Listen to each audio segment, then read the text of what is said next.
A battlefield stretches before you, flags flutter in the wind, armor glints in the sunlight, and commanders shout orders as soldiers embrace battle. Every move, every decision carries weight. A single misstep could spell defeat, while a brilliant strategy could turn the tide in an instant moment. Sound familiar? While the stakes in business may not involve swords and shields, the competition can feel just as fierce. Every leader navigates challenges. They outsmart their rivals, and they rally their teams to victory. The tactics that won empires and kingdoms can really offer insights into solving today's challenges. From the battlefield to the boardroom, strategies like divide and conquer, unity through teamwork, and even the element of surprise can teach us how to outmaneuver competitors and achieve our goals. Today, we're uncovering timeless lessons from the medieval battlefield and exploring how these principles apply to modern business. At their core, medieval warfare and the modern business share striking similarities. Both require a clear vision, careful planning, and the ability to execute under the pressures. See, leaders in both realms must assess the risks, allocate resources wisely, and adapt quickly to changing circumstances. They also need to inspire their people and stay committed and focused, even in the face of challenges. While the tools have actually evolved, the essence of strategy and leadership has not. The first tactic we'll explore is to divide and conquer. Historically, this approach involves splitting forces to target weaker enemies' flanks or creating divisions in opposition's ranks. Julius Caesar famously used this tactic during the Gallic Wars, isolating smaller enemy groups to defeat them one by one by one. This strategy disrupted larger forces, making them easier to overcome, despite their numeric advantage. In business, divide and conquer is just as powerful. Instead of just trying to dominate the entire market at once, focus on smaller segments where your company can excel. Identify underserved niches or customer groups with specific needs. By concentrating resources on these areas, you can build a stronghold and gain momentum before expanding.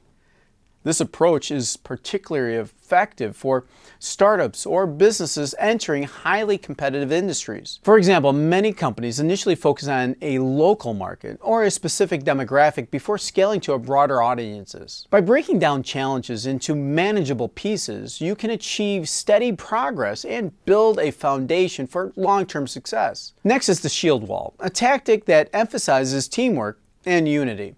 In medieval times, shield walls were tightly knit formations where the soldiers really interlocked their shields to create an impermeable barrier.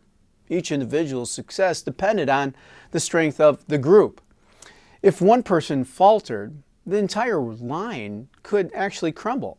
Now, however, when executed properly, the shield wall was a nearly unstoppable force.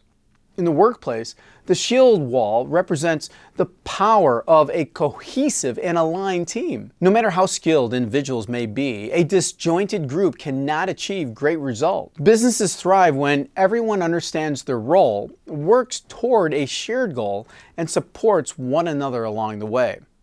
Building this kind of culture requires trust, open communication, and a strong sense of purpose. Leaders must foster collaboration and create an environment where team members feel valued.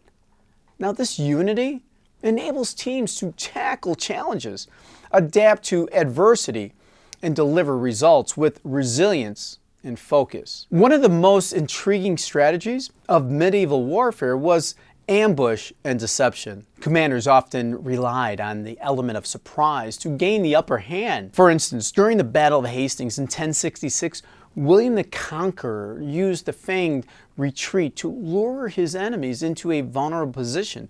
When the opposing forces broke rank to pursue his retreating army, William turned his troops around and attacked decisively, securing a pivotal victory. In business, ambush and deception take the form of unexpected strategies, of innovative ideas that disrupt the status quo.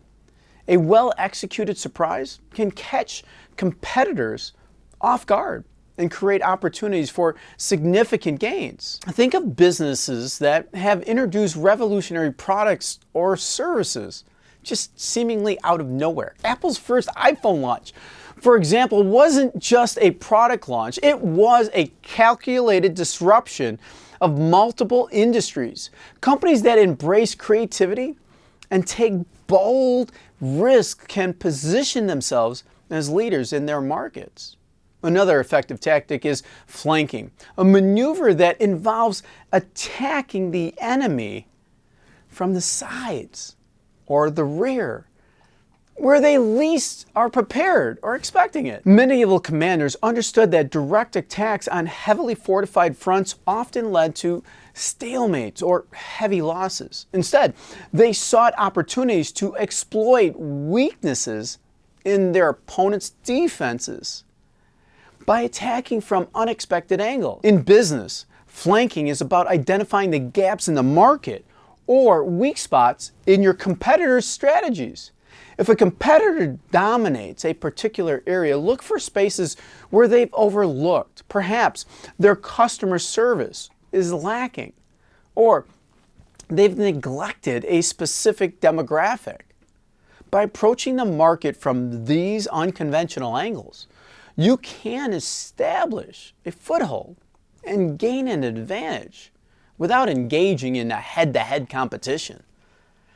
Companies like Netflix exemplify this tactic. Rather than competing directly head-on-head with the cable networks, Netflix initially targeted the untapped market of online streaming, eventually redefining the entire landscape and industry. Siege warfare offers yet another valuable lesson. In medieval times, sieges involved surrounding a fortified city or castle and cutting off its resources. This forced a surrender over time. This strategy required patience, patience upon patience, and not to mention careful resource management. It wasn't the quickest path to victory, but it was often the most effective when time was on your side.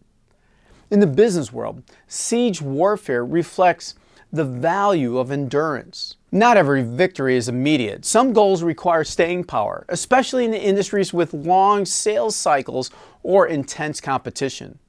Businesses must learn to remain focused and persistent, even when success feels distant. Consistency in delivering value, building relationships, and maintaining high standards will eventually wear down resistance and lead to results. The phrase overnight success is misleading. True success often comes from years and years of patient effort and strategy persistence. Let's not forget the importance of leadership in all of these strategies. Great medieval commanders were more than tacticians.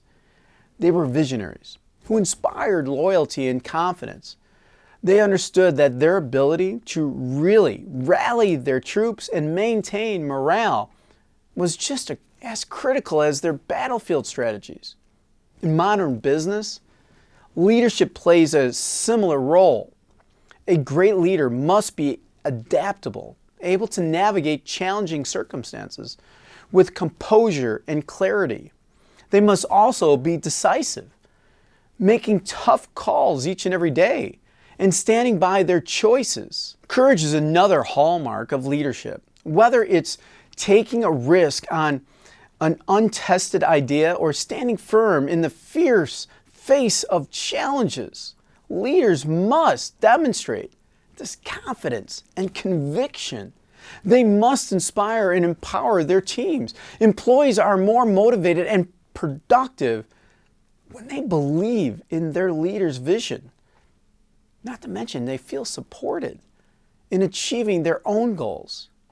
To illustrate how these tactics can really come together, imagine a small e-commerce company looking to break into a competitive market and it's totally dominated by larger players. They begin by using divide and conquer.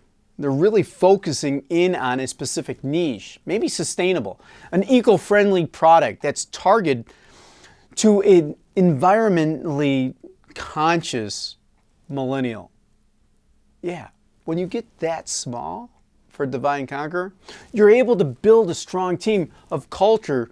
They implement the shield wall approach, ensuring that every single employee understands the company's mission, intentions, and values. As they grow, they launch and they really take an ambush style marketing campaign, creating viral content that highlights their unique offerings. Behind the scenes, they identify the gaps in their competitors' strategies, such as slow shipping times or generic branding, and use flanking tactics to really carve out their place. They know they're in for the long haul, so they adopt a siege mindset, staying patient as they build their brand loyalty and trust. In time, their decision to really innovate and the strategic execution pays off after time. They not only survive, but they thrive, becoming a respected player in their marketplace. The principles of medieval warfare may come from a distant time, but their relevance remains really strong in today's fast-paced business world. The tools and technologies may be different, but the core strategy, leadership, and the adaptability transcends time. These lessons remind us that success is not just about working harder, but it's about working smarter and thinking with a creative mind. As you reflect on these strategies, consider how you can apply them in your own business or career. Which areas could really benefit you and your company? The divide and conquer approach, where you might find opportunities to flank your competition. Or how could you strengthen your shield wall to build a more cohesive and more motivated team? I'd love to hear your thoughts with historical strategies and how they really have inspired your business decisions. Share your ideas in the comments down below.